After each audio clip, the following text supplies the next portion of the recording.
आए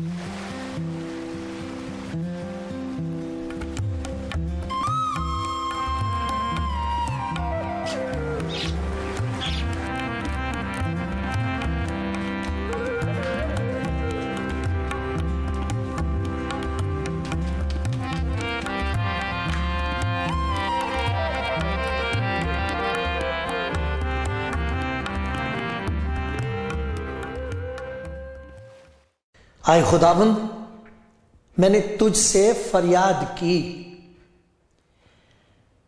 मैंने खुदावंद से मिन्नत की। जब मैं गोर में जाऊं तो मेरी मौत से क्या फायदा? क्या खाक तेरी सिताइश करेगी? क्या वो तेरी सच्चाई को बयान करेगी? सुन ले आए खुदावंद, मुझ पर रहम कर। आए खुदावंद, तू मेरा मददगार हो। तूने मेरे मातम को नाच से बदल दिया।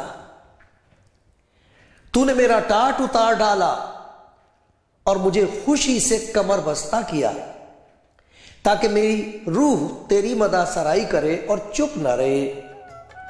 आए खुदावंद मेरे खुदा, मैं हमेशा तेरा शुक्र करता रहूंगा।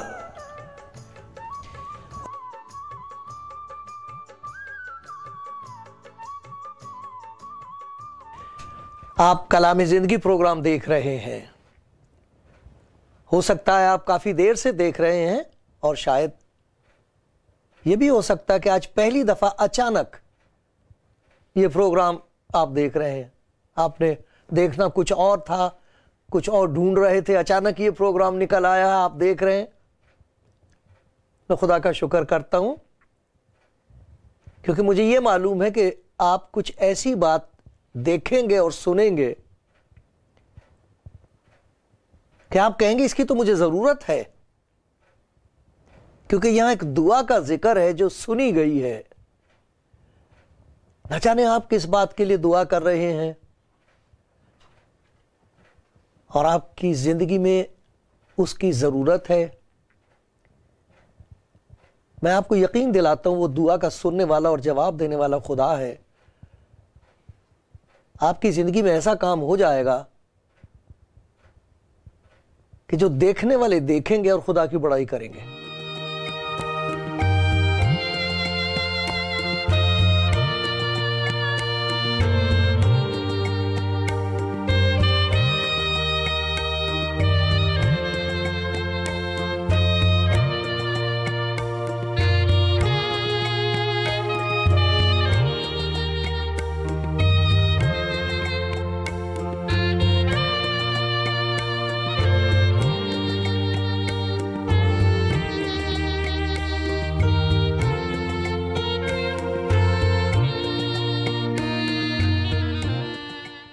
कलामी जिंदगी प्रोग्राम देखने वाले दोस्तों, खुदा के कलाम में एक बड़ी प्यारी बात आई है, वो आपको सुनाता हूं, याद दिलाता हूं। शायद आपने सुना हो। ऐसा लिखा है खुदा के कलाम में, मुबारक है वो शख्स जिसे तू बरगुजीदा करता है, चुनता है, अलग करता है और अपने पास आने देता है। कुछ ऐसा काम करता है जिसकी वजह से जो रुकावट होती है वो दूर हो जाती है, दीवारें ढा दी जाती हैं, रास्ता खुल जाता है, और आत्मा जो तरस रही है उससे मिलने के लिए, उसे नजर आने लगता है कि वो मुझे बुला रहा है। और कैसा धनी है वो, कितना मुबारक है वो जो देखे और कहे मेरे लिए दरवाजा खुल गया है, और फिर बैठा ना रहे और उसके पास आ जाए। फिर जो उसके पास आ जाए, उसके पास क्या होता है इसे कौन पूरे तौर पर बयान कर सकता है। जिसे वो खुशी नसीब होती, वो आंसू बहाता है क्योंकि कह नहीं सकता, बहुत नहीं कह सकता, तो फिर आंसुओं का सहारा लेता है। दिल की बात आंसू कह देते हैं, और जो समझ सकते हैं वो समझ लेते हैं। उसकी रिहाई का, उसके रहम का जिक्र पूरे तौर पर कौन सुना सकता है। मेरी क्या भी साथ है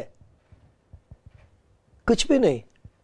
मुझे तो सिर्फ इतना कहा गया है कि मैं आपके सामने हाथ जोड़ के हलीमी से आपको याद दिला दूं, जिसने आपको पैदा किया है वो बहुत प्यारा है, वो आपको प्यार करता है, वही है जो बेड़ा पार कर सकता है। हमने देखा खुदा के कलाम में से खुदा का बंदा दुआ कर रहा है, मिन्नत कर रहा है, और फिर उसके बाद दुआ का जवाब उसको मिलता है।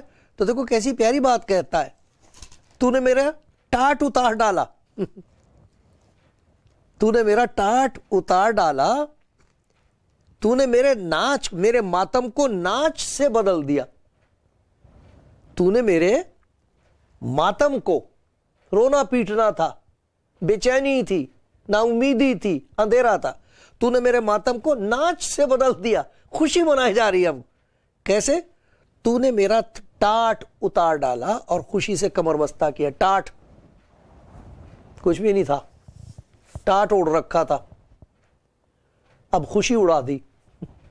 ऐसा लगता है जैसे खुशी का लिबास पहना दिया है।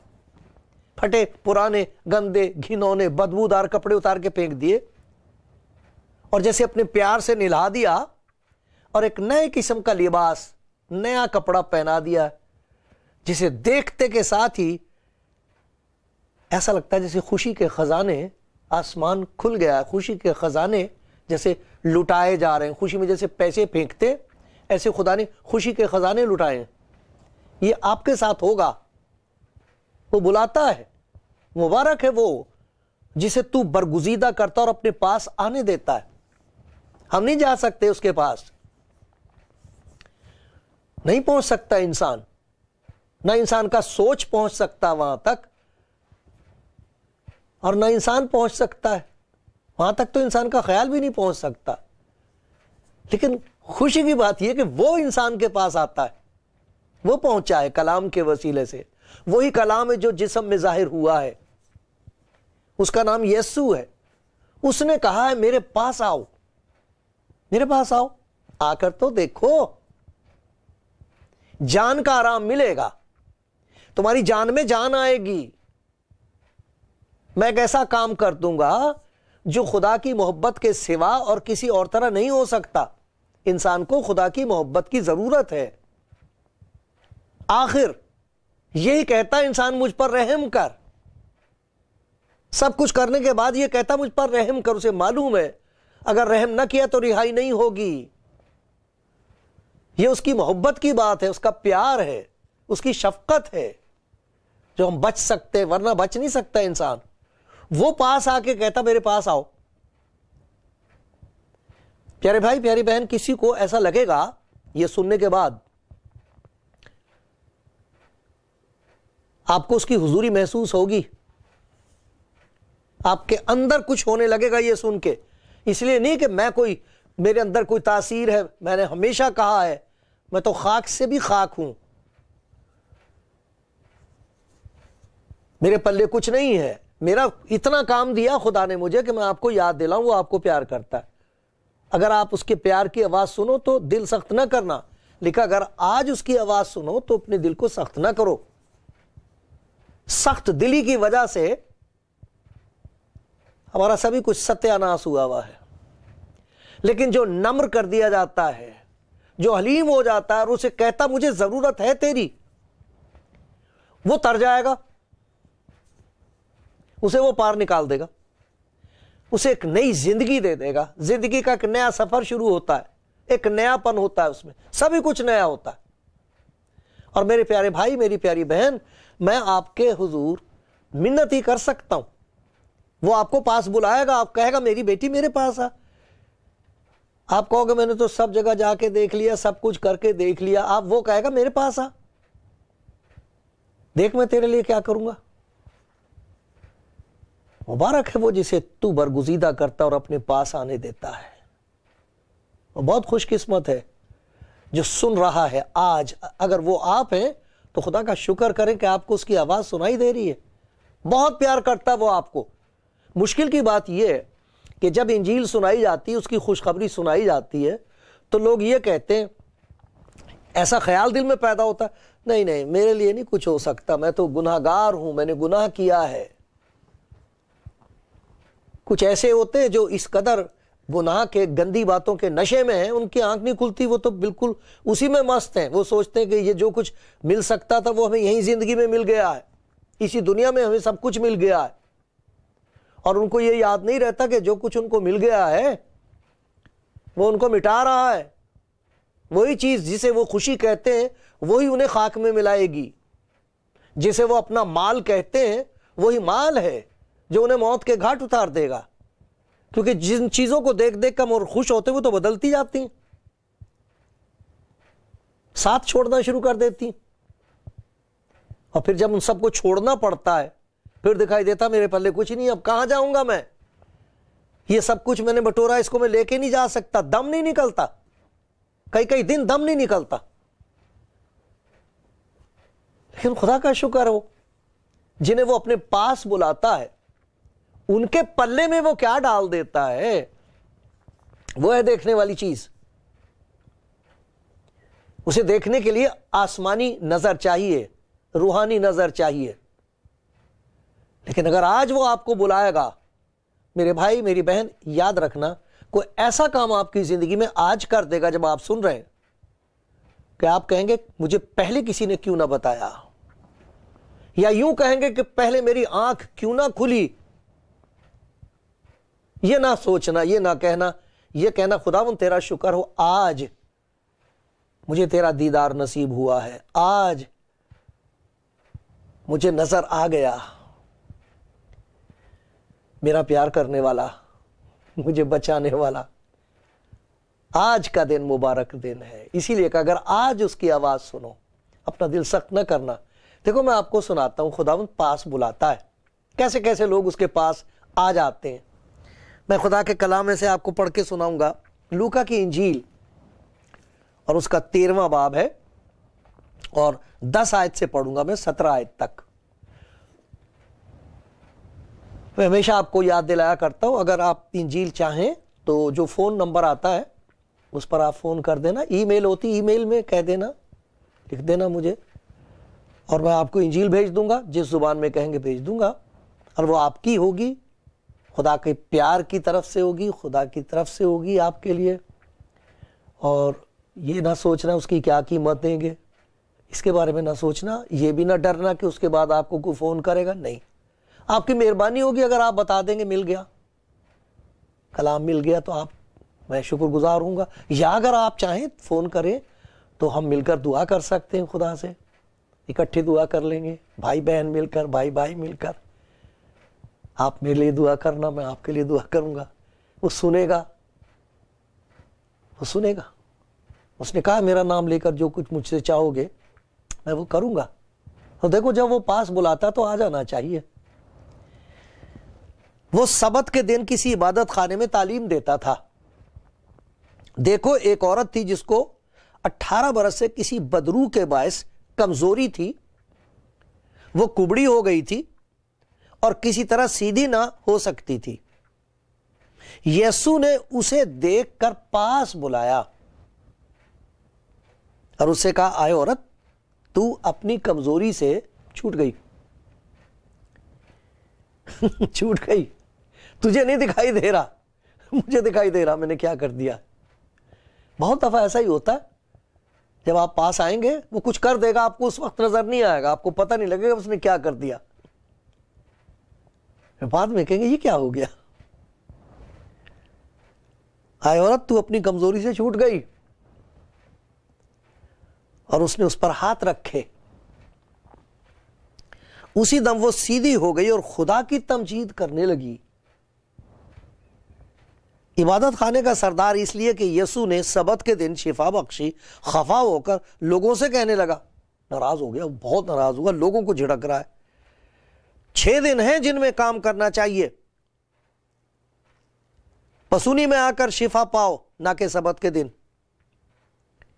लोग बेचारे डर गए होंगे। खुदा ने उसके जवाब में उसे कहा, है रियाकार, मक्कार, क्या हर एक तुम में से सबत के दिन अपने बैल या गधे को थान से खोलकर पानी पिलाने नहीं ले जाता? जानवरों को पानी नहीं पिलाते तुम अपने? बस क्या हुआ?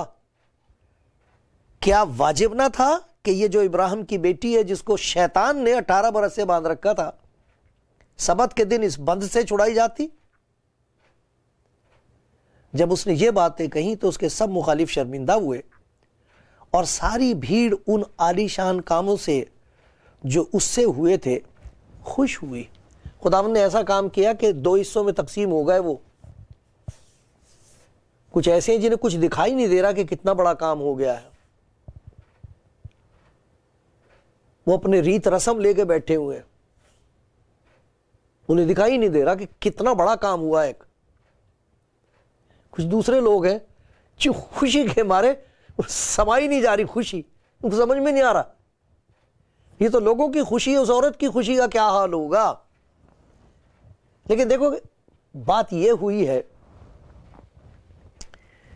कि उसे यह कहा था मेरे पास आ, उसे पास बुलाकर, फिर से सुनाता हूं आपको। एक औरत थी जिसको 18 बरस से किसी बदरू के बायस कमजोरी थी, वो कुबड़ी हो गई थी, किसी तरह सीधी ना हो सकती थी। क्या किया उस बदरू ने? कमर तोड़ के रख दी। यीशु ने उसे देखकर पास बुलाया। मुझे मालूम नहीं कौन ऐसा भाई है, कौन ऐसी बहन है जिनकी जैसे कमर टूट गई है, हिम्मत हार गए, अब कुछ नहीं हो सकता, अब क्या करें, किसके पास जाएं, किसके सामने रोएं, ये हालत है। मालूम नहीं किसकी तरफ वो देख रहा, शायद वो आप हैं प्यारे भाई, शायद वो आप हैं, आपकी तरफ देख रहा है वो, मेरी प्यारी बहन, प्यारी बेटी आपकी तरफ देख रहा है। और लिखा वो देखा और उसको पास बुलाया। पास आया है वो जिसे लोग ढूंढते हैं, वो पास आता है। उसका नाम यीशु है, वो पास आया है। और देखो उसका काम, पास बुलाकर उसको यूं कहा तो छूट गई। ये नहीं कि ऐसा कर जाके तो छूट जाएगी, ये लेके आ तो फिर छूट जाएगी, ऐसा किया कर यहां आके तो छूट जाएगी, सेवा कर, पैसा लेके आ, मैं तुझे बताता हूं किस जगह तुझे जाना चाहिए। कोई मशवरा नहीं दिया है उसे, ये कहा तो छूट गई। ये किस किस्म का इख्तियार है और किस चीज से छूट गई उस औरत को नहीं मालूम। किस चीज से छूट गई कि वहां पर जो धर्म का गुरु है उसको नहीं मालूम, किसी को नहीं मालूम कि किस चीज से वो छूटी है। किसी को मालूम नहीं होता कि हमने किस चीज ने जकड़ रखा है। हम पहचानते नहीं कि कौन है जिसने हमारी सारी चीजों को बर्बाद कर रखा है। ये कौन है जिसकी वजह से हमारे घर में चैन नहीं है, खुशी नहीं है, कमाई में बरकत नहीं है। ऐसा है जैसे छलनी के अंदर पानी जमा किया जाए, वो नीचे छेद होते हैं, उसमें से निकलता जाता है। मेहनत करते हैं, चैन नहीं मिलता, सब कुछ है फिर भी कुछ नहीं है। लेकिन मालूम नहीं है कि वजह क्या है इसकी। कोई नहीं बता सकता आपको, बता भी दे तो छुड़ा नहीं सकता वो उससे। आपके पास ना उतने पैसे हैं, वो तो खा जाएंगे आपके पैसे। कितने दोगे, कहां कहां जाओगे, क्या क्या करोगे। मेरे प्यारे भाई, मैं मेहनत करके आपको बता रहा हूं, अगर आपने कुछ सब कुछ कर लिया और कुछ नहीं हुआ है, लिखा हो किसी तरह सीधी नहीं हो सकती थी। क्या उसने कोशिश नहीं की होगी? क्या उसने पैसा नहीं दिया होगा? क्या उसने प्रार्थनाएं नहीं की होंगी, मिन्नतें नहीं की होंगी? सब कुछ किया होगा। लेकिन एक है जो लाचारों की तरफ देखता है, जिसे चारागर कहते हैं।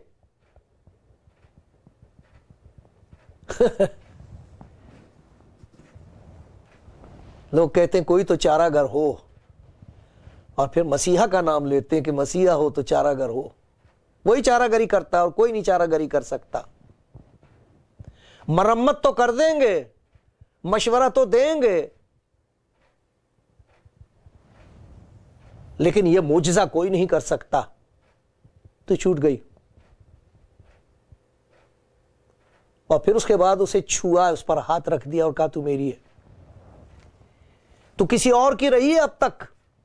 इब्लीस का कब्जा, शैतान का कब्जा तुझ पर रहा, अब तू मेरी है। वो पास आ गई, खुदा का शुक्र करती होगी मैं पास आ गई, खुदा का शुक्र करती होगी कि मैंने उसकी आवाज सुन ली और पहचान ली कि ये मुझे बुला रहा है। खुदा का शुक्र हो मैं आ गई यहां, क्योंकि उसकी जिंदगी नई हो गई। देखो कितनी बातें जो उसकी जिंदगी में हो गई हैं, जो इंसान की नजर में नामुमकिन है। किसी को मालूम नहीं था कि इब्लीस ने 18 बरस से उसे अपने कब्जे में कर रखा। कितने लोग हैं, कुछ तो ऐसे जो शैतान की पूजा करते हैं, शैतानी रूहों की पूजा करते हैं, उन पे भरोसा रखते हैं, उनसे मांगते हैं कि वो हमारे लिए कुछ कर दे। और जो लोग इस किस्म के काम करते हैं वो उनको जा जाके पैसा देते हैं और वो उनकी दौलत बढ़ती चली जा रही है। लेकिन वो शैतानी चीजें उनको भी खाएंगी, उनको भी बर्बाद करेंगी, उनके घर को भी सत्यानाश करेंगी। ये बिल्कुल सच बात है। मुझे ये कहने में कोई हिचकिचाहट नहीं है। अगर आप चाहते हो कि आपकी जिंदगी में से शैतान की ताकतें दूर हों, तो मेरे प्यारे भाई, मेरी प्यारी बहन, यीशु मसीह का नाम लेके देखो, उसके पास आके देखो। उसने उसको पास बुलाया, वो आ गई, शुक्र है आ गई। आ गई तो बच गई। और देखो उसकी जिंदगी में कितनी बड़ी तब्दीली हुई है। एक तब्दीली जिसकी हम सबको जरूरत है वो ये है कि जब तक वो शैतान के बस में थी, वो सिर्फ जमीन की तरफ देख सकती थी। और ये एक बहुत बड़ी बीमारी है इंसान को। वो हमेशा जमीन की तरफ देखता है, जमीन की चीजों को अपनी बरकत समझता है, जमीनी चीजों पर भरोसा करता है। दौलत है, जायदाद है, जमीन है, लोग हैं, उन्हीं की तरफ नजर रहेगी, नीचे ही देख के चलेगा। और ये वो चीजें हैं, जब वो ऊपर जाने लगता है तो उसको दिखाई देता कि इनमें से एक भी चीज मेरी नहीं है, एक भी चीज ऐसी नहीं है जो मेरी है जिसे मैं साथ ले जा सकूं। क्या हालत होती होगी उस वक्त। खुदा ना करे, खुदा नहीं चाहता ऐसा हो। वो कहता मेरे पास आ, वो पास आ गई, शैतान के कब्जे से छूट गई। अब पहली दफा वो ऊपर देख सकती है। अब वो उसकी तरफ देख देख के चल रही है जिसने उस पर हाथ रख दिए हैं। अब उसकी तरफ ऊपर देख देख के चल रही है जिसने कहा था तू छूट गई। अब वो उसकी तरफ देख देख के चलती है जिसके प्यार पर उसे भरोसा हो गया है। कितना प्यार पैदा हुआ होगा उसके दिल में। मुझे देखा उसने मेरी तरफ देखा, मुझे नहीं पता था वो मेरी तरफ देख रहा है। आपको भी मालूम नहीं मेरी प्यारी बहन, मेरे प्यारा भाई, आपकी तरफ देख रहा है वो। कैसी मुबारक थी ये बहन, मेरी कुबड़ी बहन। बेचारी पर कब्जा कर रखा था इब्लीस ने 18 बरस से। सिर्फ नीचे ही देख सकती थी, जमीन पर ही देखती थी। आज वो आसमान की तरफ देख सकती है।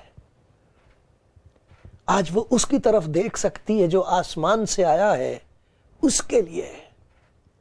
मैं गुनाहगारों को ढूंढने और बचाने के लिए इस दुनिया में आया हूं। सारी जिंदगी यही सुनती रही होगी कि तेरे गुनाहों का फल है, ये तूने जो कुछ बीजा था वो काट रही है। लेकिन जब उसकी आंख से आंख मिलाई है, जब ये देखा ये मेरी तरफ देख रहा है, फिर उसकी तरफ देखा, फिर ऐसा लगा ये किस किस्म का प्यार है। और फिर जब वो देख रही थी तब उसने कहा आजा आजा यहां आजा। उसको पास बुलाया, पास आ, इतनी दूर रहने की कोई जरूरत नहीं तुझे, तू दूर क्यों खड़ी है मेरी बच्ची, यहां पास आ मेरे। और फिर उस पर हाथ रखे। कैसा लगा होगा उसे। और फिर जब उसने ये तो ना छूट गई तू, कैसा महसूस हुआ होगा। और फिर जब उसने पहली दफा कमर सीधी करके ऊपर देखा होगा तो क्या ये जमीन की चीजें अब उसे आसमान की चीजें दिखाई दे रही। प्यारे भाई, आपको आवाज दे रहा है, मेरे पास आ। प्यारी बहन, आपको आवाज दे रहा है।